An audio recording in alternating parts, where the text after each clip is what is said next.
Hey, welcome back. We are in the middle of a heat wave. It is just gorgeous out. Mid 90s, a little humid. I've got a little bit of a surprise something for you. So as you know, I got rid of my 2012 Can-Am DS90x. My youngest boy was riding that for the past couple years. Been a fantastic machine. Sad to see it go, but it was time.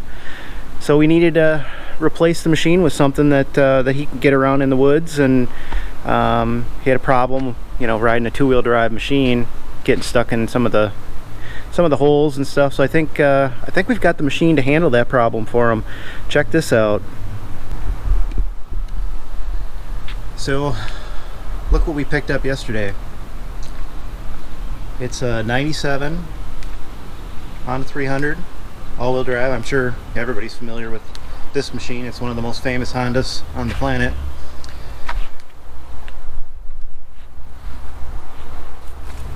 Quick little walk around. I think what we'll do is we'll bring it in the garage, take a better look at it. But the kid that I bought it from, he must have done some work on it for a buddy or a family friend or something. So he did some mods to it. He did the Home Depot snorkel kit. I don't know where the wheels and tires are from. I did get a set of factory rims and tires. It looks like they're probably original tires. And he did not powder coat. What do you call this stuff? It's like a bed liner. He did the wheels, factory wheels. He did the whole frame. I mean, you can check. See, look, did all this. The whole frame's done. I mean, you can see it's a little overspray and stuff, but frame looks like it's in great condition. The bars look like they're good. I mean, plastics are okay. I mean, they're not fantastic, but they're not cracked. They're just scraped up. Let's see what else. I don't think really anything's been done to this machine. He did do a high lifter 2-inch kit. Let's see, here's the brackets right there. I didn't even look at the back. I don't know if there's a lift in the back here too. Oh yeah. And typical Honda fashion, the rear brakes just don't work that well. There's a bracket there. Yeah, why don't we pull it in the garage and pop the wheels off and kind of give it an overview. I looked at the important stuff, like make sure there's no rust in the gas tank. The rear end is kind of a pain, so I made sure that there's no bearing play in any of those. Front end's tight as well. Brakes work adequately. It does need a CV boot on the front left there, on the outer. It's got a little tear in it, so we'll be doing that. The other thing that I really just don't like, I mean, the tires are awesome. I love that. I'm going to keep those on there, but I don't like the stance. So if you look at how much farther the rear tires are sucked in. I did some measurements yesterday, and it looks like we need 2-inch spacers on each side to get this where it needs to be. So I'm definitely going to order those up. It already has spacers. I'm assuming these are Honda bolt pattern on the inside, and then the outside are for the Polaris, because these are Polaris wheels, probably off of a big machine like an 850 or 1000, or maybe this is off a UTV. I don't know which, but yeah, let's pull it in the garage, take a look at it. The other thing that I really like too is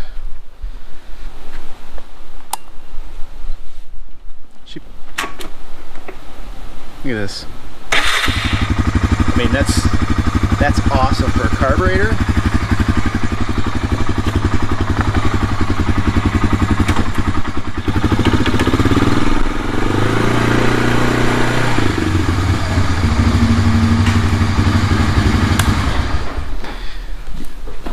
So the other thing with these big tires, and he took them off, and I had to put them back on, but so they do rub. So all the mounts and everything, he pulled that stuff out.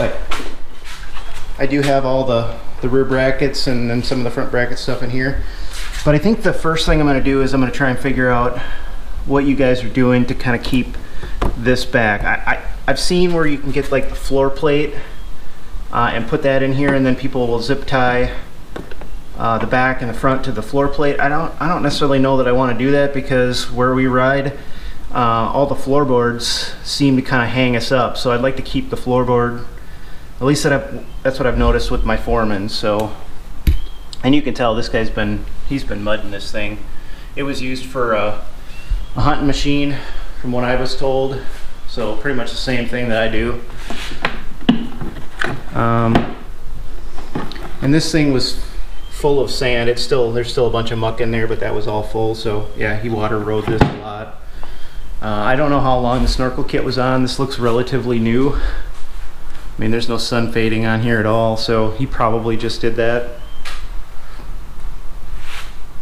Yeah, let's get it up in the air and give her the once over.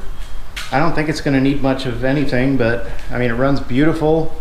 Just needs a little cosmetic with the spacers, like I mentioned, the CV boot. I'll probably cut the snorkel off, because there's going to be my son's going to be riding this, and well, he doesn't need that. We're not going to be going over the bars with this thing. Well, if you've watched my bearing replacement video on the Foreman, you know how bad that was. Look at this. I mean, this is tight. No movement. Maybe a little outer tie rod, but it's way tighter than my Foreman's are. So I'm really happy. Suspension wise, we'll pop the wheels off and take a look at that too. Okay, so along with the Polaris wheels and these Outlaw 2s, I would have preferred the OGs. They'd have been a lot softer. But I think I can run like no air pressure in these things, and it'll be just fine on this machine. So we also got some nice aluminum spacers from Honda to Polaris bolt pattern. These, I think I measured these they're probably 1.5 inches. Yeah, inch spacers maybe. Yeah, 1.5 inches. As far as the brakes go, there's still some life left on the shoes. There's some gunk and stuff back in here. I don't know if maybe wheel cylinder was leaking at one point, but I think I'm just going to clean these up.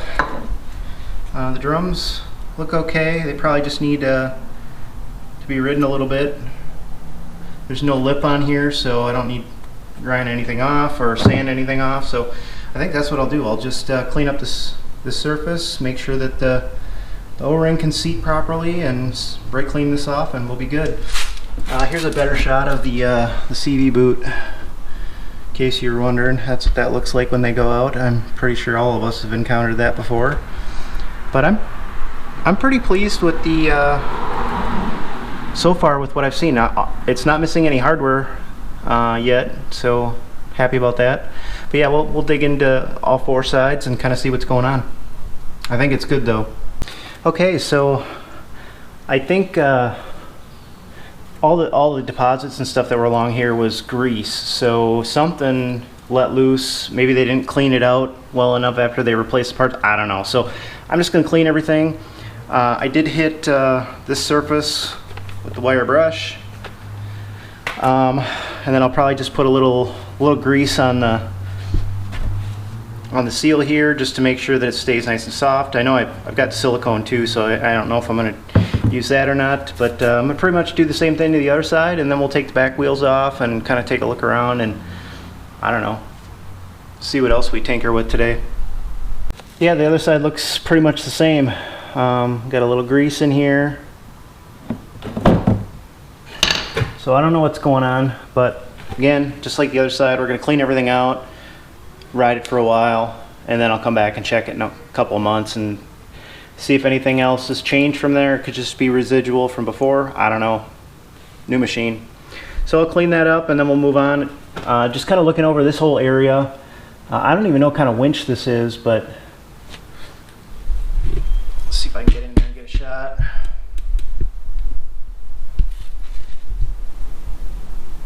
Yeah, I'll have to take a look. I don't know, probably some off-brand, but apparently it works. Haven't tried it. Okay, so I've got the machine all back together. Front end looks good, brake looks good. I started putting these brackets back on.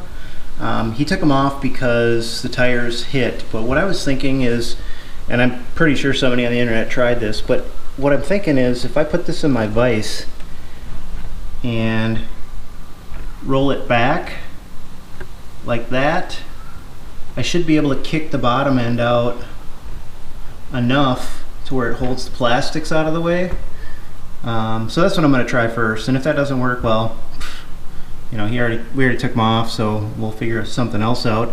The other thing that, yeah, well, we'll see what happens with that, but let me get doing that.